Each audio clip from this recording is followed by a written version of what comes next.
Right guys, this is it. It is the final match preview of the season. I've tried to hold it off as long as humanly possible, but I am working tomorrow, being Thursday. I finish work Friday morning, and then I'm driving down straight to London for the weekend for the playoff final between Sheffield United and Sunderland, of course, and a place in the Premier League awaits for one of these sides. And just saying that, I just knocked me sick a little bit, so we will get into it. But firstly, I do actually want to say thank you so much for the support over the course of the season, and absolutely thanks for the support over the last couple of videos. Of course, for the preview to the Coventry game, or I think it might have been the review to the Coventry game, it got over 600 likes. So I sort of jokingly said after the second leg, can we beat 600 likes? Not thinking that had happened in a million years.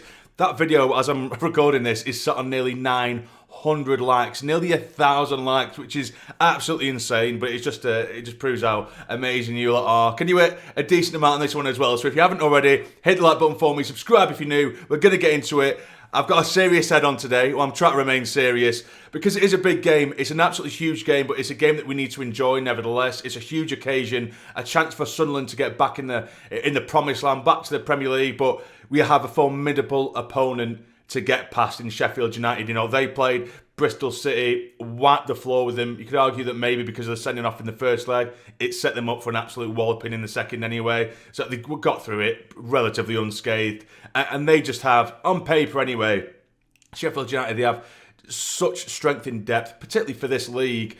We have beat them already this season though, of course, and we've actually played them in a very similar way into which we played Coventry, kind of sitting back, not just allowing pressure. It weren't just sitting back, sort of part of the bus type thing. It was all calculated, strategical and tactical defending, all moving as a team, all remaining compact. Everyone knew their roles. Everyone knew when to push forward and press. Everyone knew when to come back. And then when the chance does arise, try and get them on the break, and that's exactly what we did. And I think that is probably what we're going to go with in this game, but I do think it's going to prove dangerous because, as I did just allude to, they do have such strength in depth. You know, Haydn, I'm a big fan of for them, really creative player. You've got Kiefer Moore, who's just that big brute up top, Cannon as well, who generally we struggle against him, particularly when he's played for his previous club. We've always struggled against him. You know, defensively they're all right. The thing for me that I found with Sheffield United, although they do have that a bit of experience at the back, the pace down the centre isn't really there too much anyway, and I feel like we can try and exploit that, and that would be our big thing, like Wilson Isidore did it in the first leg, managing to get around his man. But they do have the experience there, and I think that would probably be their one and only weakness, because I believe that they are going to dominate possession, and we're probably going to allow that. Now, I know that we haven't had the pre-match presser as I'm recording this, so I don't know too much or ins and outs about injuries or any injury news as I'm recording this, as I say, but there has been bits and pieces. So I think it was was it BBC potentially, I can't remember who it was, that said that we're monitoring Romain Mundle, and there's a chance, or there's a big doubt that he isn't going to be playing any part in it. But then there's other reports that are going against that.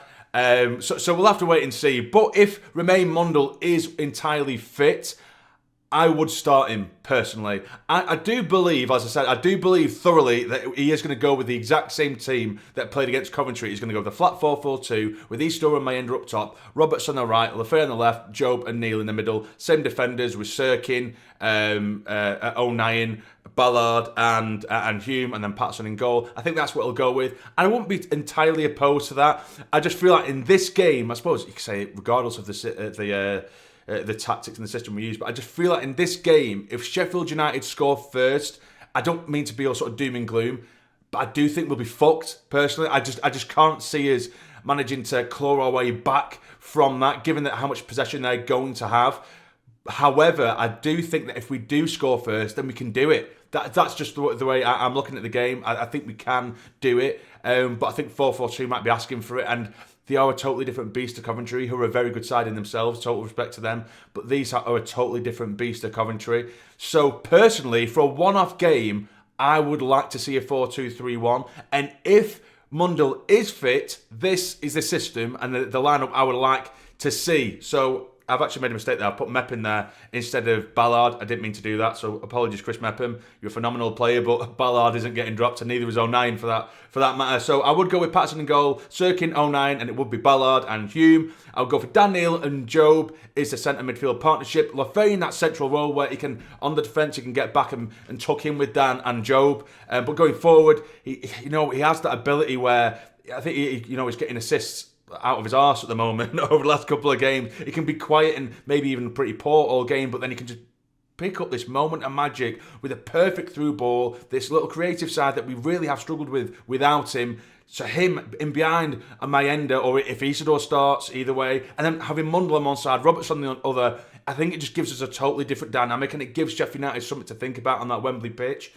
Now, there has been a few reports as well that apparently we're keeping an eye on Roberts. Apparently, for that second half of that second leg, he was having a little bit of a calf problem. If that is the case, I wouldn't mind seeing this lineup, but Mayenda on the right and Easter up top. So then you have just that ridiculous pace of Mundle on the left and Mayenda on the right, and it's just so much for that Sheffield United to think about. Do you know what I mean? So it just gives us the best opportunity on a one-off given day. I think that is what I would go with. However, as I say, I do think he is going to remain with the 4-4-2 and go largely unchanged for this game. But we will see. Either way, so yes, the preview to the game, that's pretty much it, guys. I know it's just another bit of a ramble. I thought I'd just give you guys my little thoughts before it. I'm absolutely shitting myself. How are you guys feeling? Let me know how you think the game's going to go. What lineup would you go with?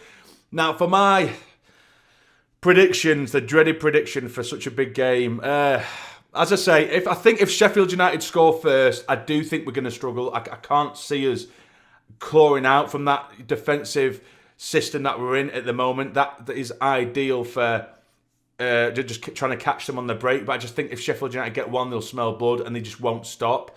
Whereas if we manage to really frustrate them, make it a little bit cagey for them and make it uncomfortable, and then on the break every now and then with Mayenda, with Easter or whoever, Mundle if he starts, Lafay breaking forward, that is going to be the thorn in their side. So I'm going to go with my heart. My head says something very different, but I'm going to go with my heart, and I'm going to go with a Sunderland 1-0 win. And I'm going to go with a Mayenda goal late on to make it so. And then Sunderland back to the Premier League. But just saying that, I'm shitting myself. I'm absolutely shitting myself. But yeah, as I said earlier, I am going to be going down on Friday morning. I'll be staying over for a couple of nights. I'll be going to Trafalgar probably on the Friday. Try not to drink too heavily so I'm not rough for the Saturday, and I'll be staying over on the Saturday as well. So if I do see any of you guys, don't hesitate to give us a shout. It's always class to meet you a lot, and in that atmosphere as well, it's going to be absolutely surreal. I can't wait. I'm nervous as hell with every second that gets closer to kick off.